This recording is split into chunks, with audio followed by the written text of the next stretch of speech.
Hey guys, so Honda Pilot. Yep, ignition failure. Only usually it's this part right here that fails, which this whole unit is brand new. The actual ignition failed on it, so couldn't turn the key over or do anything.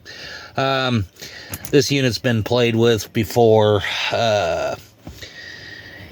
It's usually the other way around, but yeah, I'm just gonna have to I'm gonna buy a whole new unit and just reprogram it and go from there.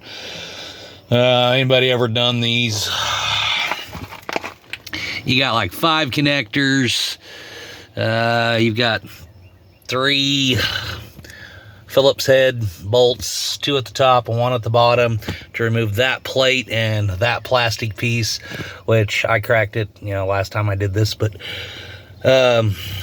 here's your transponder unit for your anti-theft and all that fun stuff. I got it all apart.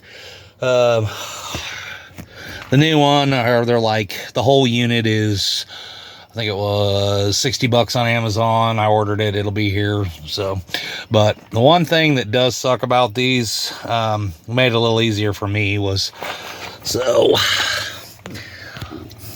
you have this and it goes over your steering shaft, which is mounted right up in there.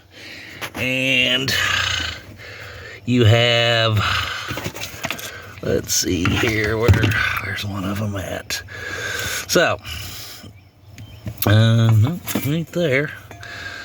Anyways, I don't think I chucked them already. I do get kind of agitated at them, but anyways. So on these, you've got a bolt that sits in there, but it does not have a thread pattern on it. It don't have anything. You literally, and this is gonna get angry, or old Angry Cruiser's just gonna rile him up a little bit, but it's one of these. See, you don't have any, there's nothing on there. They fill them with solder.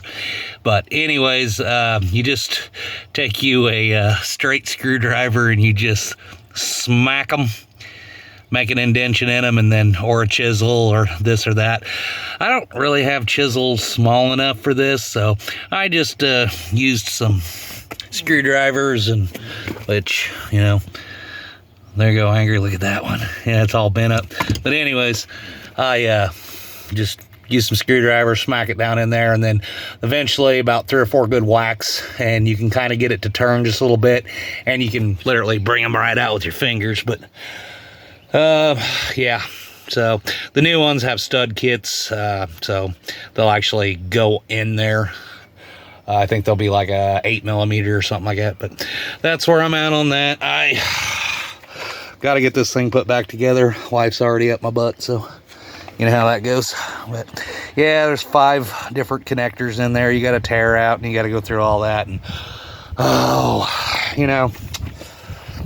love Hondas, but also hate working on them sometimes. Just some of the fun, crazy things they do with them. Yeah, the old $400 beater, she's still kicking. I did put $450 for tires on her here a while back.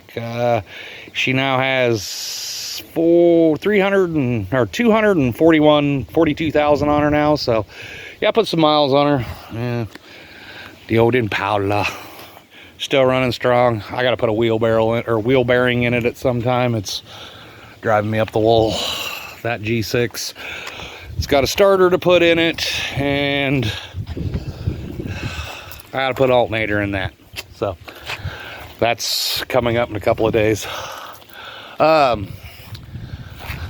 the Baja Warrior, or Mazimo Warrior, whatever you want to call it, yeah, the frame rebuckled right there in those weak spots. So anyways, I pulled the tires off and rims, kind of gave it that nice murdered look. Yeah, got it all on there, and I use the brake. The brakes for the Warrior and these CT 200Us, this brake housing shim is a little bit narrower, so you gotta, I just used the brake pads and did that. I also used a new brake line and went from there, but kind of nice. It's gonna come out pretty well. It's got a 196 with a straight chain getting ready to go on it for now. I know some of you guys are like, oh, put a torque converter on it. Well, it's gonna get a straight chain and a clutch for now. I'm not gonna spend any money on that because I got, you know, plenty of I got car parts I gotta buy and get vehicles back on the road. This thing got bearings. I gotta change that tire out tomorrow, and new set of bearings will be here for it. Let's see. Yeah, hydraulic brake adapter will be here, so I'm gonna get this thing pretty much rolling and on the road. Also, with that frame buckling on that thing, I'm over it. I got this good heat frame. I ended up robbing the Warrior's front neck and throwed it on. This thing buckled up and just send it down the road. It's you know, got a brand new brake line on it. It's ready to go, so I'm just gonna, I don't know, just go with the Baja heat. And never really liked the Warriors. These heats are a little bit smaller. I love them things to death. They're one of my favorite bikes. So, you know, Springer seat, new set of ape hangers coming in. I'm gonna take these goofy bars off. I don't like these bars. I don't know what I'm ever gonna use them on. Someday maybe. I could cut them down and make them a little bit smaller, but I just rather throw some ape hangers on and go from there. But that's where I'm at. That's what I did this weekend. Shoulder's killing me. Worked too dang much. Yeah. But take care, y'all. I'm gonna go ice and relax and get ready for my appointment in the morning and see what the doctor says. He'll probably love what I did today. It'll probably show up nice and pretty and swollen. So I'll let y'all later. Take care.